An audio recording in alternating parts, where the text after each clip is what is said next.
모든 나라와 역사의 주인은 여호와 하나님이시니요. 물론 이스라엘의 역사의 주인도 하나님이십니다. 이스라엘 백성을 민족으로 삼으시고 나라로 만들어 가시는 분은 여호와 하나님이십니다. 하나님이 택하신 방법은 작은 야곱의 가족들, 70명 정도의 가족들을 이집트로 이민을 가게 하셔서 거기서 400년이라고 하는 기간 동안을 번창하게 하십니다. 이집트가 이스라엘 백성들의 인큐베이터 같은 역할을 한 거예요. 모판이죠.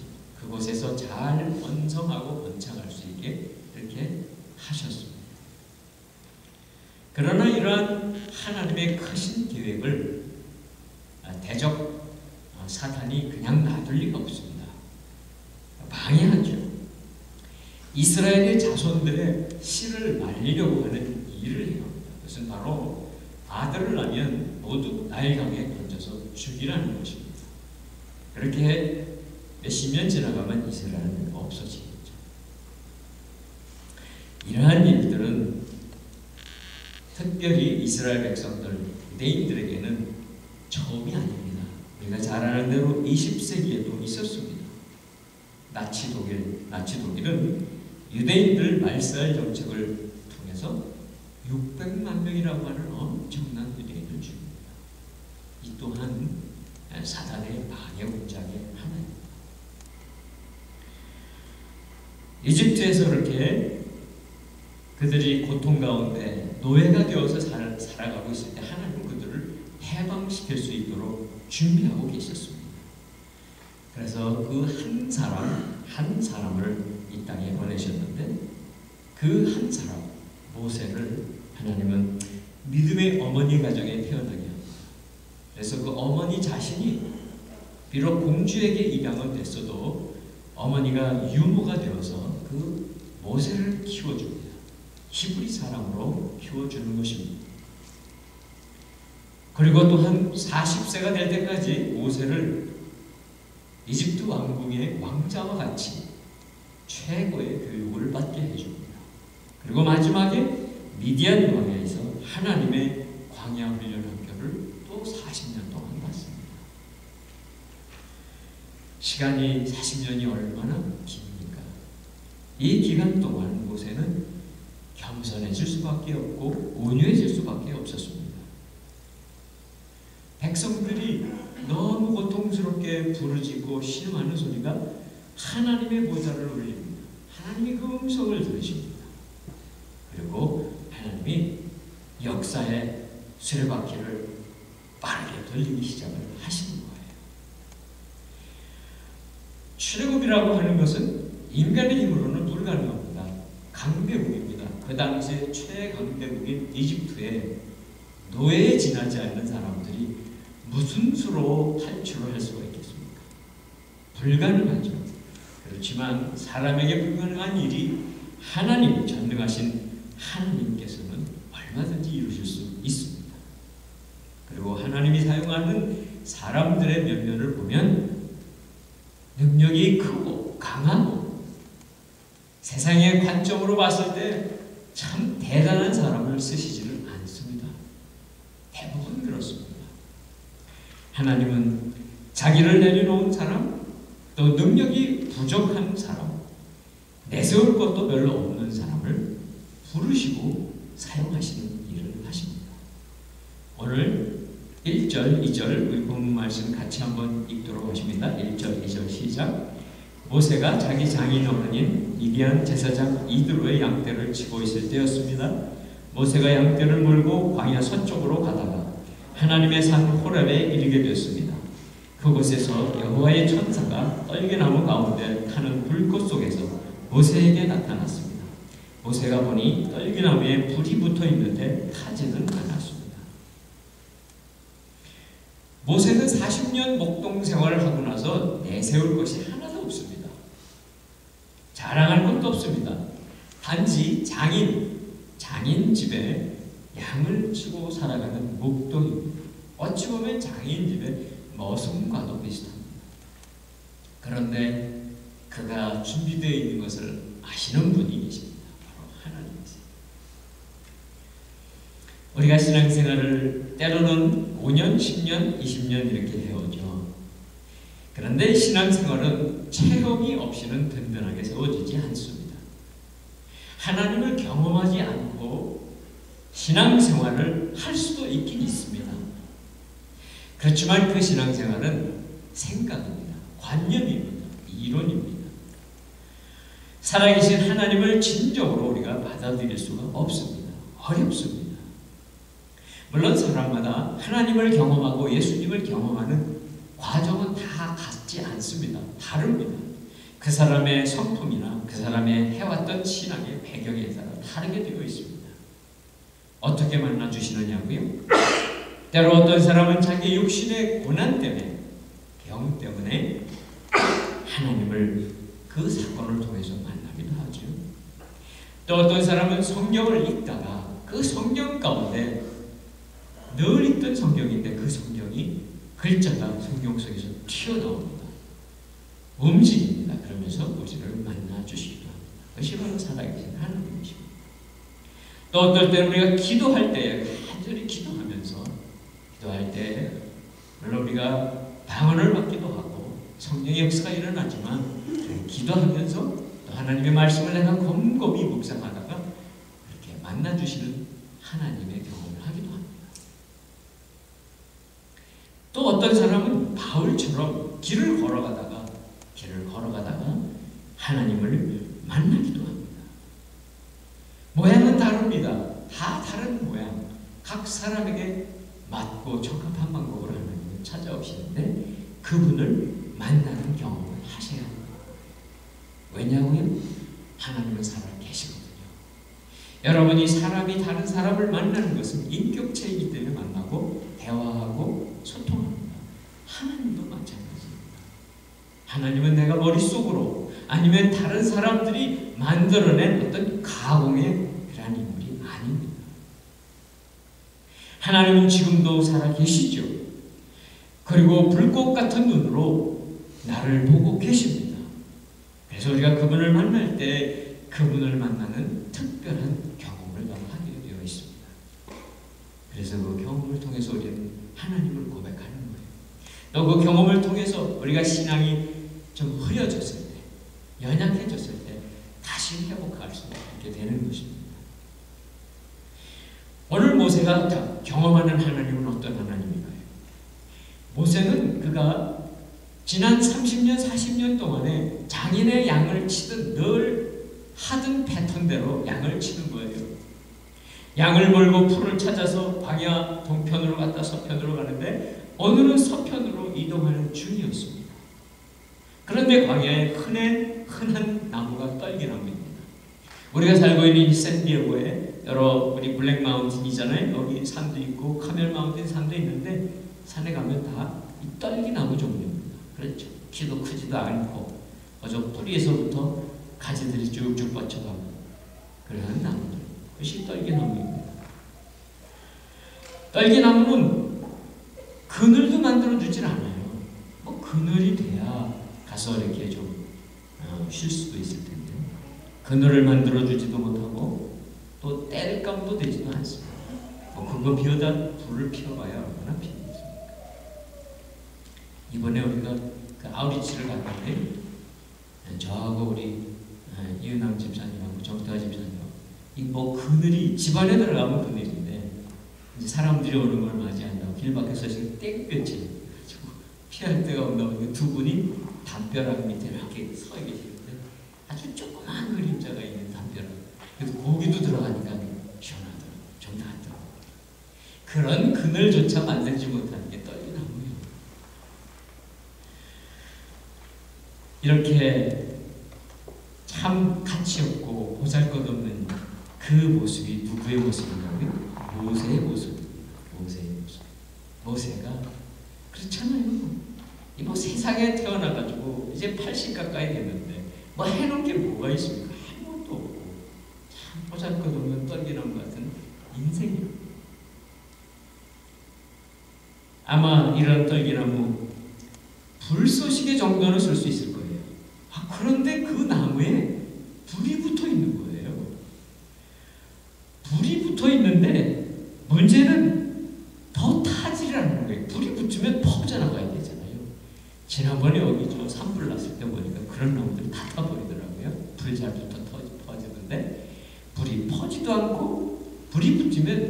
연기 냄새랑 불 냄새가 나거든요. 냄새도 안 나요. 이상하다. 3절입니다. 3절 같이 읽습니다. 3절 시작. 그래서 모세는 내가 가서 저 이상한 광경을 봐야겠다. 어떻게 떨기나무가 타지 않는 것일까? 라고 말했습니다. 양을 치다가 모세가 발견한 거예요. 그 광야 속에 특별한 불이 나타나는 거예요.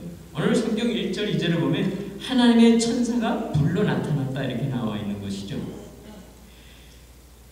떨기나무에 수도 없이 보는 건데 그게 뭐 대단하겠습니까? 그냥 보고 양들 그리고 가면 되는데 그 불을 보면서 너무 이상한 거예요. 그래서 그가 발길을 돌려서 이제 다가갑니다. 너무 신기한 불꽃. 바로 이 신기한 떨기나무에 불이 붙은 곳은 호렙산입니다. 호렙산 나중에 하나님으로부터 십계명을 받게 될 때에 바로 시내산입니다. 불붙은 떨기나무, 이 불붙은 떨기나무는 바로 이스라엘을 향하신 하나님의 또한 메시지입니다. 떨기나무, 초라하고 별 쓸모도 없는 존재의 그 떨기나무에 이 불이 붙어 있는데 불이 꺼지지도 않고 퍼지지도 않고 신기한 불빛을 발하고 있는 그 모습을 통해서 하나님이 모세에게 또 오늘 우리들에게 알려주시는 말씀이 있습니다. 아무렇게나 잘하지만 어디나 있는 것이지만 하나님이 임재하신다면, 하나님이 오셔서 불을 밝히시고 불을 태우시고 시작한다면 그것은 바로 노예같이 살고 있고 부족하고 내세울 곳이 없는 그러한 존재인 이스라엘 백성들에게 하나님이 그들에게 빛으로 오셨다는 것입니다. 하나님이 빛을 비춰주시는 그 빛을 그들에게 보여주십니다. 드디어 이스라엘의 노예같이 살던 히브리 백성들에게 해방의 불빛이 비춰지기 시작한 거예요. 그리고 또한 모세의 마음속에, 떨기나무 같은 인생을 살았던 모세의 마음속에도 불이 붙기 시작하는 것입니다. 이렇게 타지 않고 있는 것은 하나님이 보호하고 계시는 거예요. 바로 이 불꽃 같은 눈으로 보호하시는 그것을 보여주시는 것입니다. 지금까지 시련을 통과했습니다. 시련 가운데 있습니다. 그러나 하나님이 살려주신다고 하는 그런 사인을 보여주고 계십니다. 사랑하는 성도 여러분, 우리들도 때로 이러한 불시험을 통과할 때가 있습니다. 다 타버리고 없어질 것 같은 그런 마음이 우리에게 들 때가 있습니다. 그렇게 어려운 상황 속에 있으면 참 견디기 어렵습니다. 포기해야 되나? 이제는 어떻게 해야 되나? 그러나 그때 바로 하나님이 함께 하시면 그 시련이 사라지고 없어지는 시련이 아니라 바로 우리들을 정금같이 단련하는 그러한 하나님의 역사의 모습을 보여주십니다. 그리고 이 불이 바로 모세의 마음속에 남아있었던 40년 전에 잠깐 짚어졌다 사그라졌던 그 불씨를 다시 살리는 거예요. 40년 전이었습니다. 자기 동족 히브리 민족을 사랑하는 마음이 있었습니다. 그들을 향한 안타까운 마음이 있었던 거예요. 그래서 자기 힘으로 할 수 있는 게 뭐였어요? 히브리 백성을 괴롭히는 이 감독관 중에 한 사람을 죽입니다. 그리고 모래에 파묻었어요. 그거 한 사람 없앤다고 해서 히브리 백성들이 해방받지는 않습니다. 그러나 그 마음 속에 있었던 자기의 마음, 그런데 그냥 사그러지고 말았다. 네, 그 불이 다시 이제 붙기 시작하는 것입니다. 사랑하는 우리 스탠디어고 원드리교회 성도 여러분, 우리들 이곳에 교회가 시작된 지가 9주년이 되었습니다. 우리가 7월 말로 9주년을 기념했습니다. 우리 성도님들하고 대화하다 보면 그런 말씀들을 이렇게 몇 번 하시더라고요.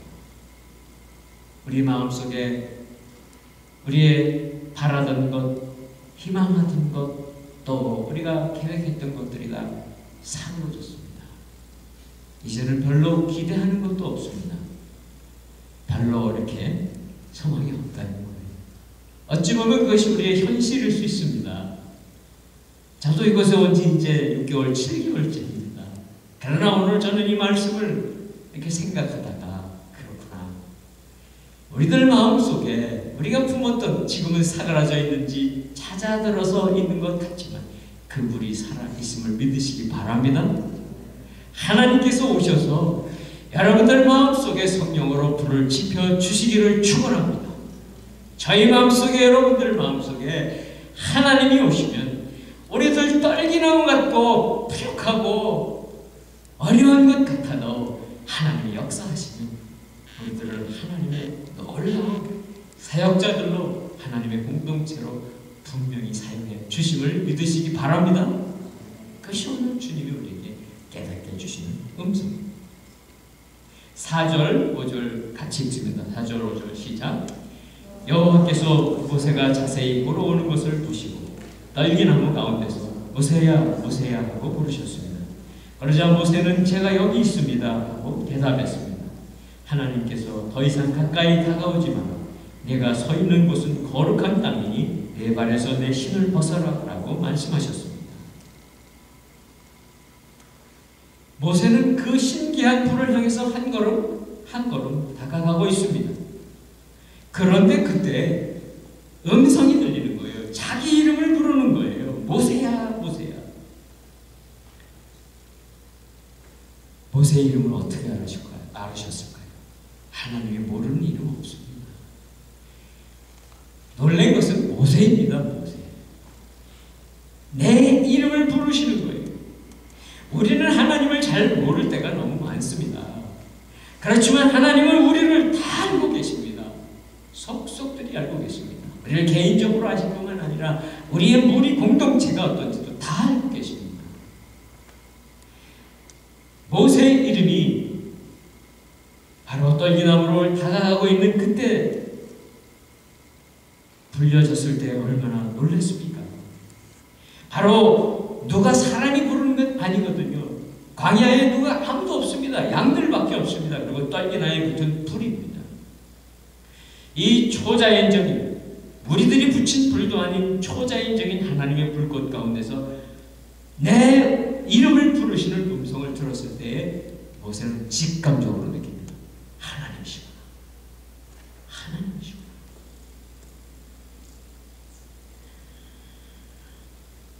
지극히 초라한 모습의 모세. 그는 겸손하게 하나님 앞에 마음을 모아서 나갑니다. 무슨 말씀인지 하십시오. 제가 듣겠습니다 하는 그런 마음으로 이제 하나님의 음성에 듣기 시작합니다. 모세는 하나님의 그 부르시는 음성, 내 이름을 부르시는 음성을 듣고 한 걸음 또 떠나갔을 거예요. 더 가까이 갔을 거예요. 그런데 하나님이 주시는 첫 번째 가르침이 무엇인가 하면 가까이 오지 말라는 것입니다. 아니 부르셨는데 부르셨으면 가까이 가야지요. 부르셨으면 더 다가오라는 뜻일 수 있잖아요. 그런데 하나님은 가까이 오지 말라고 말씀하십니다. 우리는 하나님에 대해서 점점 더 알아갑니다. 하나님의 말씀을 우리가 공부하고 또 깨닫고 기도하면서 점점 하나님을 많이 알아가게 되어 있습니다. 그런데 하나님 오늘 우리에게 모세에게 가르쳐 주는 것은 무엇인가? 가까이 오지 말라. 바로 이것은 하나님이 어떠한 분이신가? 하나님의 어미하심, 하나님의 거룩하심의 영역이 있는 것을 알게 해주세요. 하나님에 대해서 때로 우리가 호기심을 갖는 사람들이 있습니다. 그러나 분명한 것은 여호와 하나님은 우리의 호기심의 대상이 아닙니다. 그분은 우리의 믿음의 대상, 경배의 대상이십니다. 바로 하나님의 존재하고 우리의 존재 사이에는 우리가 가까이 갈 수 없는 어떤 한계가 있는 것을 깨닫게 해주십니다. 물론 이것은 우리가 하나님을 경험하고 가까이 가고 하는 것을 막는 것은 아닙니다. 그러나 우리가 하나님을 함부로 하고 경홀히 여겨서는 안 된다고 하는 것을 가르쳐주고 계세요. 하나님의 거룩하신 임재 앞에서 모세라고 하는 그 한 사람도 그는 하나님을 경배하고 하나님 앞에 그의 마음을 낮추며 가야 하는 이런 사람에 지나지 않습니다. 광야라고 하는 것, 사실 광야에 흔한 것은 떨기나무, 물론 여기 떨기나무가 많지만 이스라엘 광야에는 사실 떨기나무도 얼마 없어요. 드문드문 나 있습니다. 그리고 많은 것은 굴러다니는 돌들입니다. 흙입니다. 그거밖에 없습니다. 참 더러운 곳입니다.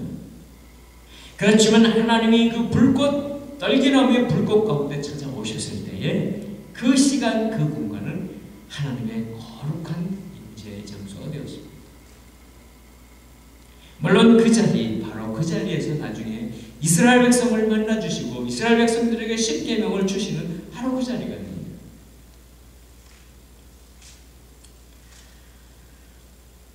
우리는 때로 우리가 있는 곳이 있습니다. 물론 많이 있는 곳은 가정이나 직장이겠죠.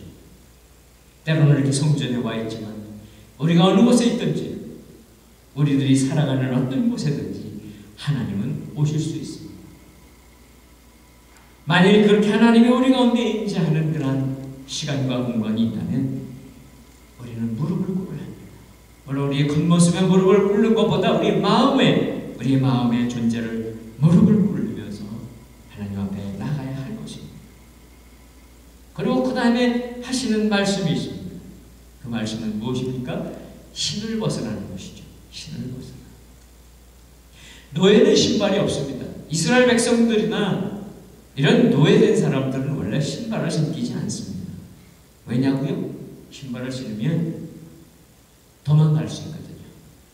뛰어갈 수 있거든요. 거칠은 자갈밭도 가고 어디든 뛰어갈 수 있거든요. 노예는 신발을 신지 않습니다. 물론 이때 모세는 신발을 신고 있었습니다. 그래서 신발을 벗으라는 거예요. 바로 신발을 벗는다는 것은 내가 하나님의 종의 신분을 하겠습니다 하는 표시입니다. 하나님의 명령이 무엇이든지 무조건 따르겠습니다 하는 그 표시를 하라는 것입니다. 그리고 하나님이 또 말씀하시죠. 6절 말씀 같이 읽습니다. 6절 시작. 그러고는 나는 내 조상의 하나님 곧 아브라함의 하나님, 이삭의 하나님, 야곱의 하나님이다 라고 하셨습니다. 그러자 모세는 자기 얼굴을 숨겼습니다. 모세는 하나님을 보기가 두려웠기 때문입니다. 이제 신을 벗었습니다. 마음을 여미고 무릎을 꿇는 마음으로 하나님의 임재 앞에 나간 모세에게 하나님이 이제 말씀을 하시기 시작하시는 거예요. 바로 하나님의 큰 구원 계획을 알려주시기 시작하시는 것입니다. 바로 이스라엘의 구원 계획은 벌써 오래전서부터 계획되어 있었습니다. 400년 전서부터 계획되어 있었습니다. 아브라함에게 약속했던 것입니다. 아브라함에게 너의 후손들이 이집트의 종과 같이 그곳에 가서 살지만 다시 이곳으로 오리라. 그 약속을 받았던 그 약속입니다. 벌써 오래전에 조상들과 약속되어 있지만 이 약속은 엄청나게 불어난 이스라엘 200만 명도 더 되는 이 엄청난 백성들을 인도해내서 출애굽해서 가나안 땅으로 들어가게 하시겠다는 거예요. 아니 이런 일이 가능하겠습니까? 우리 한번 성경을 잘 아니까 뭐 다 또 지나가고 또 지나가지만 생각해 보세요. 모세가 누구입니까? 그냥 목독으로 40년 이제 80세가 돼서 나이도 많고 무슨 큰 힘이 있는 사람도 아닙니다.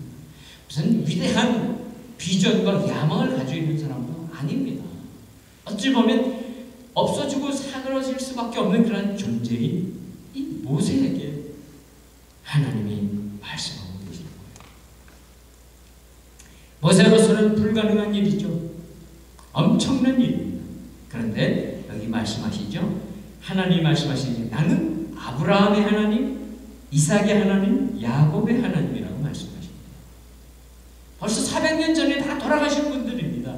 모세의 조상의 조상입니다.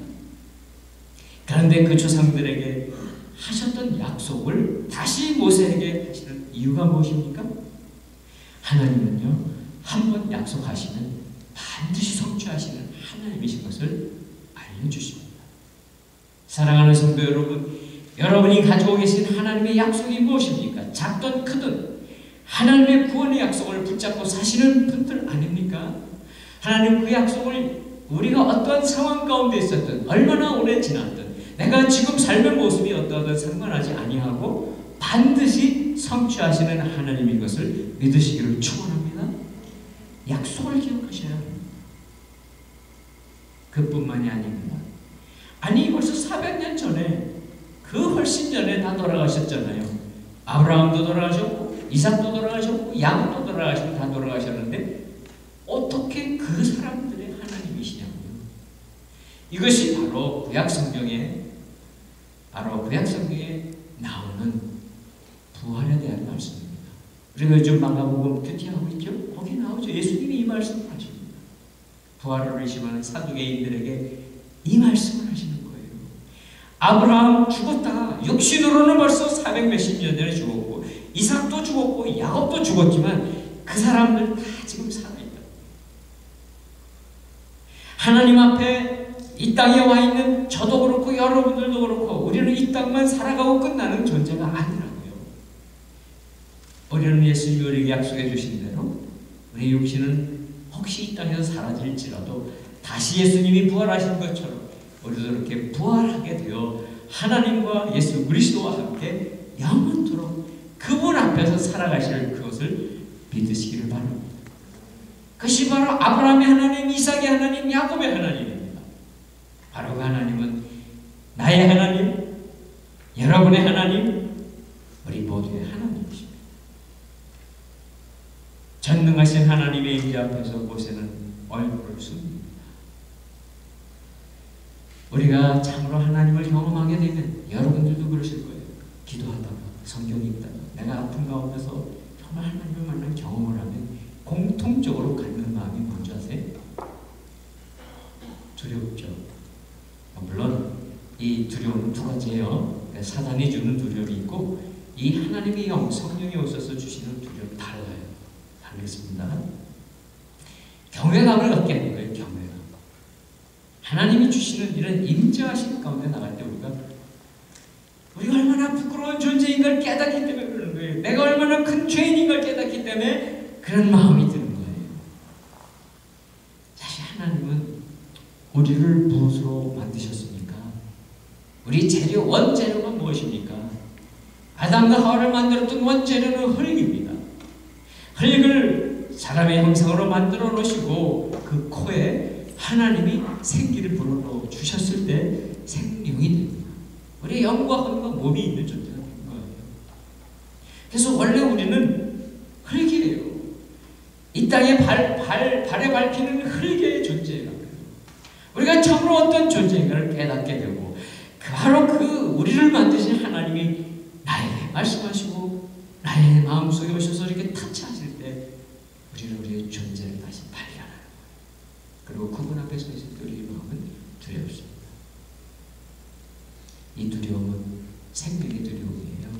그러니까 사탄이 주는 두려움하고 달라요. 사탄은 두려움을 어떤 두려움 주는 줄 아세요? 죽음의 두려움을 줍니다. 전혀 다릅니다. 여러분에게 정말 두려움인데 그 뒤에 죽음이 있어요? 그것은 하나님이 주시는 두려움 아닙니다. 하나님 우리를 두렵게 계속 두렵게 하시지 않으십니다. 그러나 하여튼 이 모세가 경험한 것은 이제 나는 하나님을 만났으니 하나님을 경험했으니 이제 나는 죽겠다. 당연하죠. 흙과 같은 존재가 더러운 존재가 더러운 인간이 거룩하신 하나님 아무 티도 허물도 없는 하나님 앞에 나가면 다 죽었구나 그런 마음이 들 수밖에 없습니다. 그러나 우리는 하나님이 살려주는 존재입니다. 자, 우리 7절 8절 좀 길긴 하네요. 그러나 같이 한번 읽습니다. 7절 8절 시작. 여호와께서 말씀하셨습니다. 내가 진실로 이집트에 있는 내 백성들의 고통을 보았으며 그들이 감독관들 때문에 울부짖는 소리도 들었다. 나는 그들의 고통을 잘 알고 있다. 그래서 내가 내려온 것이다. 내가 그들을 이집트 사람들의 손에서 구해내고 그 땅에서 그들을 이끌어내어 아름답고 넓은 땅, 젖과 꿀이 흐르는 땅, 곧 가나안 족속과 헷 족속과 아모리 족속과 브리스 족속과 헤위 족속과 여부스 족속의 땅으로 인도할 것이다. 하나님께서는 노예살이로 고통하고 신음하는 울부짖는 백성들의 신음소리를 들으셨다는 것입니다. 우리들도 마찬가지입니다. 됐습니다. 우리의 아픔과 우리의 신음소리를 하나님은 들으시고 불쌍히 여기십니다. 하나님의 자녀들의 음성을 듣고 계십니다. 모세의 젊었을 때 40년 전이죠. 40년 전에 말씀드린 대로 그는 그때 그래도 이스라엘 사람들의 고통을 목도하면서 불쌍한 마음이 있었어요. 그러나 40년이 지난 동안에 다 사라졌죠. 포기했죠. 그런데 하나님의 음성이 들리는데 그 음성이 천둥 소리같이 들리는 거예요. 아니, 나는 다 포기했습니다. 나는 아무것도 할 수 없습니다. 그런데 어떻게 그 많은 백성들을 구해낼 수 있다니요? 더군다나 그 많은 백성들을 구해내서 아름다웠고 넓은 땅, 젖과 꿀이 흐르는 땅으로 어떻게 인도해낼 수 있겠습니까? 사람으로서는 불가능하죠. 그러나 전능하신 하나님 하실 수 있으십니다. 노예 생활하던 히브리 사람들, 그들이 쉽게 이집트를 떠날 수 없습니다. 왜냐고요? 이집트의 군사력, 경제력이 엄청 컸습니다. 그들이 막으면 아무도 꼼짝 못합니다. 그걸 뚫고 나갈 방법이 없는 거예요. 뿐만 아니라 이집트 경제에 이 히브리 사람들이 기여하는 게 컸어요. 그 많은 사람들을 동원해서 여기저기 건물도 짓고요. 다 부려서 농사도 짓고요. 다 하는 거예요. 돈이나 한 번 만나면 돈 한 푼 안 받고 다 해주는 거예요. 우리가 비유를 조금 하면 오해할지 모르겠지만 우리가 이 캘리포니아 땅 아닌 미국 땅에 이 라티노들이 없으면 미국 바닥 경제가 아마 살아나지 못할 거예요. 물론 그 사람들 다 돈 받고 월급 받고 하지만 애굽의 히브리 사람들이 그런 존재예요. 돈 한 푼 안 줘도 애굽의 경제를 살리고 있는 노동력인데 아니 그냥 나가라 그럴 수 있어요. 정말이에요. 그거 뺏기고 싶지 않습니다. 뿐만 아닙니다. 아니 가나안 땅에 젖과 꿀이 흐르는 땅이라 할지라도 그곳에 비어있나요? 아닙니다. 7 부족들이 살고 있습니다. 부족들이 무슨 힘이 약한가요? 이스라엘 백성도 힘이 다 셉니다. 강한 묘새와 같은 거 다 가지고 있습니다. 아, 그 사람들이 뭐 눈 감고 있나요? 어떻게 가나안 땅을 들어가겠습니까? 이스라엘 히브리 백성들의 운명은 우리가 보기에 자연적인 현상의 운명은 노예로 살다가 죽은 것뿐이에요. 이것은 오늘 우리 하나님께서 우리에게도 말씀하십니다. 만일 우리가 이 세상의 노예로 산다면 우리가 할 수 있는 건 아무것도 없어요. 내 힘으로 이 세상을 어떻게 바꿀 수 있겠으며 내 힘으로 이 땅에 살아가는 우리의 힘, 우리의 무슨 지식이든 학문이든 우리의 경제든 사업이든 해낼 수 있겠습니까? 그러나 하나님은 하실 수 있습니다. 그리고 오늘 말씀하시죠. 하나님이 이렇게 말씀하세요. 하나님이 8절 시작할 때 이렇게 말씀하세요. 그래서 내가 내려온 것이다. 그래서 내가 내려온 것이다. 하나님은 먼저 우리 인생 가운데 오셔야 됩니다. 하나님 우리를 불쌍히 여기시고 찾아오셔야 합니다. 저와 여러분 인생 가운데 우리 공동체 가운데 하나님이 그래서 내가 내려온 것이다. 내가 너희들을 다시 세울 것이다. 내가 너희들을 다시 일으킬 것이다. 하나님께서 다가오시는 그 음성을 들으시기를 축원합니다. 하나님 그렇게 오십니다. 하나님이 오시지 않고서는 우리는 방법이 없습니다. 바로 이 구원의 열매는 가나안 땅 젖과 꿀이 흐르는 땅으로 가게 하는 것입니다. 세상에도 그렇게 살지만 우리의 모든 생명의 영과 혼과 육을 그렇게 만들어 가실 것입니다. 이스라엘 노예된 그들이 노예된 삶에서 자유인의 삶으로 갈 것입니다. 가난하고 빈곤하게 살았지만 풍요한 곳으로 살아갈 것입니다. 그들이 채찍맞으면서 노동을 했지만 이제는 가나안 땅에 들어가면서 휴식하고 안식하며 살아갈 것입니다. 이것이 바로 이스라엘 백성들을 향한 하나님의 은총요 축복. 그리고 그 가나안 땅은 바로 팔레스타인, 오늘도 전쟁하고 있는 그 팔레스타인 땅으로 끝나지 않습니다. 그 가나안 땅은 이 땅에 보이는 것뿐이요, 그 가나안 땅은 바로 하나님이 예배하고 계신 영원한 하나님의 나라, 새하늘과 새 땅까지 이어지는 땅입니다. 자, 이제 10절 읽고 말씀 마치도록 하겠습니다. 10절 같이 읽습니다. 시작. 그러니 이제 너는 가거라. 내가 너를 바로에게로 보내 너로 하여금 내 백성 이스라엘 자손을 이집트에서 이끌어내게 할 것이다. 하나님이 사용하시는 구원의 지도자가 되는 것입니다. 모세에게 사명을 줍니다. 부르신 모세를 이제 보내시는 것입니다. 자격이 있었습니까? 아니죠. 의욕이 있었습니까? 아니죠.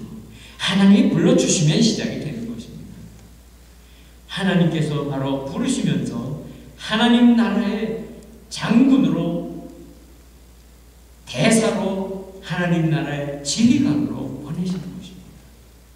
많은 백성들에게 하나님의 약속, 바로 히브리 노예 백성으로 살 것이 아니라 하나님의 백성으로 살 것이라고 하는 그 약속을 알려주는 예언자로 보내주시는 것입니다. 이스라엘 백성들은 노예로 참 힘들고 고통 가운데 살았기 때문에 제 마음대로 살았습니다. 마치 목자의 말을 잘 못 알아듣는 양처럼 살았지만 이제 하나님께서는 그 숱하게 많은 이스라엘 백성들 가운데 그들을 인도할 목자로 모세를 보내는 거예요. 그러나 하나님은 모세를 이미 목자 되는 훈련을 충분히 시키셨죠. 그렇죠? 40년 동안 장인의 양을 쳤잖아요. 그러나 그것은 세상에 있는 양들이고 이제는 하나님의 백성들을 양 삼아서 목자가 되라고 보내신 것입니다. 하나님 이렇게 하나님의 백성들을 인도할 사람을 또 준비하고 보내시는 것입니다. 이제 모세는 민족의 지도자로 보냄을 받습니다. 왕같은 지도자로 보냄을 받습니다. 그리고 백성들을 인도해야 되고 출애굽시켜야 하는 큰 사명을 받아서 갑니다. 저와 여러분 어떻습니까? 우리가 무슨 큰 일을 하겠습니까? 우리가 무슨 힘이 있겠습니까? 그런 생각이 들지 않습니까? 그러나 오늘 하나님이 모세를 부르신 것 같이 사랑하는 여러분 가정에 부르십니다. 여러분 공동체로 부르십니다. 그리고 이 땅 우리들이 이곳에 존재하지만 우리가 할 수 있는 일은 참 제한되어 있고 하나님 없이도 살아가겠다는 수많은 사람들 속에 우리가 살아가는 어찌 보면 미약한 존재입니다. 그러나 하나님은 우리에게 불꽃같이 다가오실 것입니다. 그리고 우리에게 말씀하실 것입니다. 그 우리를 다시 부르신 다음에 다시 보내실 때에 사랑하는 성도 여러분, 저 여러분이 하나님의 말씀과 능력을 붙잡고 이 땅에 하나님 모르는 사람들을 향해 달려갈 수 있는 하나님의 종이 될 수 있기를 주님의 이름으로 축원합니다. 기도하겠습니다. 이 시간 우리가 한번 잠깐 같이 기도하겠습니다.